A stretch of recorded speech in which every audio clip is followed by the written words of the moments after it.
Standard 3, Subject English, Words and Puzzles, page number 40. Read the words aloud. Copy any one word from each group. हे शब्द मोठ्याने वाचा. प्रत्येक गटातील कोणताही एक शब्द तुमच्या वहीत लिहा. तर या ठिकाणी शब्द दिलेले आहेत. गटामध्ये शब्द आहेत. कोणत्या गटात एक शब्द, दोन शब्द असे शब्द दिलेले आहेत. तर हे शब्द मी येथे वाचणार आहे आणि तुम्ही काय करायचं आहे, ते शब्द तुमच्या वहीत लिहायचं आहे. प्रत्येक गटाचा शब्द मी वाचणार आहे. गटामधून एक तरी शब्द तुम्ही लिहिलं पाहिजे. Start.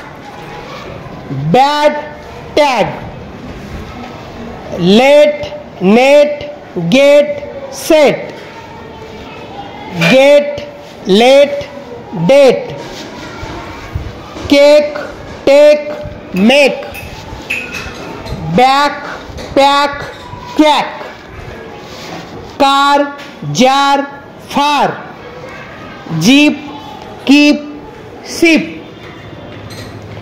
Kick, pick, sick, sing, ring, thing, old, hold, gold, boat, coat, goat, duck, luck, truck.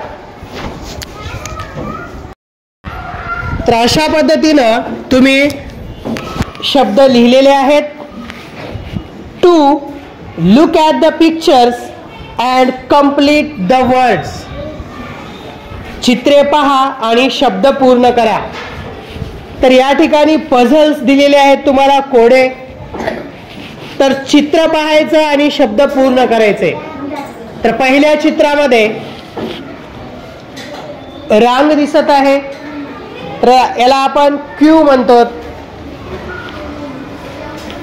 आणि इथे राणी दिसत आहे, तिला आपण क्वीन असं म्हणतो. तर या ठिकाणी शब्द येणार, अक्षर क्यू अक्षर येणार. क्यू पासून क्यू होतो आणि क्वीन पण होते. तर अशा पद्धतीने हे कोडे पूर्ण होते. दुसऱ्या चित्रामध्ये गोट आणि गर्ल दिलेली आहे. तर या ठिकाणी शब्द गोट आणि गर्ल असे तयार होतात. तर या ठिकाणी अक्षर येईल जी. जी पासून गोट आणि जी पासून गर्ल. तर या ठिकाणी हे शब्द तुम्ही पूर्ण करायचे आहेत. तर अशा पद्धतीने आपण वर्ड्स आणि पझल्स पूर्ण केलेले आहेत.